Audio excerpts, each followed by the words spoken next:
ขอเจริญพรญาติโยมสาธุชนพุทธบริษัททุกท่านลำพูนเรานั้นเรามีประเพณีถวายทานสลากย้อมหรือสลากพัดประจำปี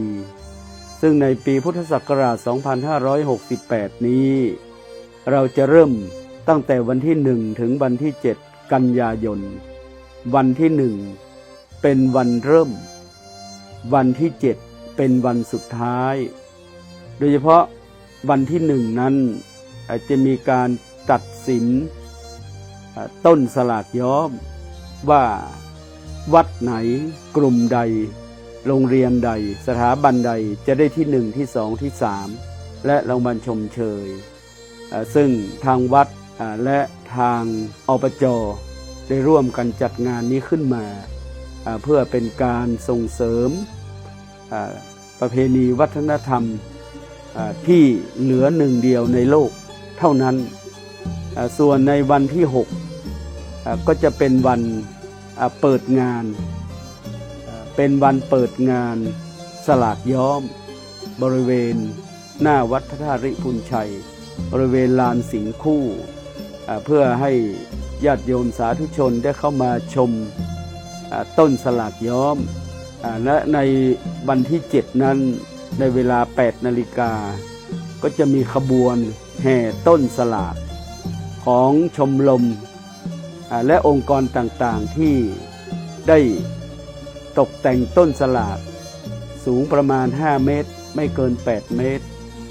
เข้าสู่บริเวณงานซึ่งเริ่มต้นจากศาลากลางหลังเก่าเลี้ยวเข้ามาที่ถนนข้างห้างทองเยาวราชแล้วก็เลี้ยวเข้าสู่บริเวณวัดพระธาตุริพุนชัยจะมาทำพิธีถวายต้นสลากย้อมในงานนี้ก็จะได้นิมนต์พระสงฆ์สามเณรประมาณ 1,000 รูปมารับสลากย้อมสำหรับงานสลากย้อมนี้เราก็จะมีการถวายภัตตาหารเพลแด่พระสงฆ์สามเณร1,000 รูปก็จึงมีการประกาศเชิญชวนให้ญาติโยมสาธุชนทั้งหลายได้ร่วมบริจาคขันข้าวขันละ50 บาทเพื่อทางวัดจะได้จัดถวายแก่พระภิกษุสามเณรที่เดินทางมาร่วมงานและรับถวายสลากย้อมจากวัดบารามจากญาติโยมสาธุชนทั้งหลายการที่ท่านทั้งหลายได้ร่วมบริจาคขันข้าวหรืออาหารเพลก็ตามหรือจะได้นำสลากเล็กสลากใหญ่มาถวายพระภิกษุสงฆ์โดยผ่านทางการเขียนเส้นสลากว่าใครเป็นเจ้าของ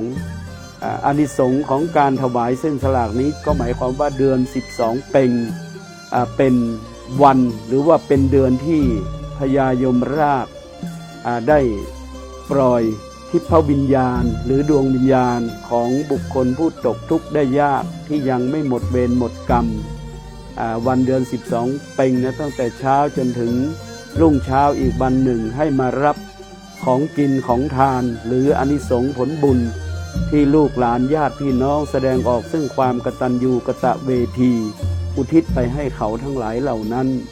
ในเมื่อเขาทั้งหลายเหล่านั้นได้รับอานิสงส์ผลบุญแล้วได้มานุโมทนาบุญนั้นเขาก็จะไปสู่ภพภูมิที่ดีไร้ซึ่งความทุกข์ก็จะมีแต่ความสุขและผลบุญที่ท่านได้ทำนั้นก็จะตอบสนองย้อนมาให้เจ้าภาพก็คือเราท่านทั้งหลายนั่นเองก็ขอให้ท่านทั้งหลายนั้นจงอยู่เย็นเป็นสุขเจริญในธรรมขององค์สมเด็จพระสัมมาสัมพุทธเจ้าเจริญด้วยอายุวรรณะสุขะพละปฏิภาณธนสารสมบัติธรรมสารสมบัติได้ทั่วกันทุกท่านเทอญขอเจริญพร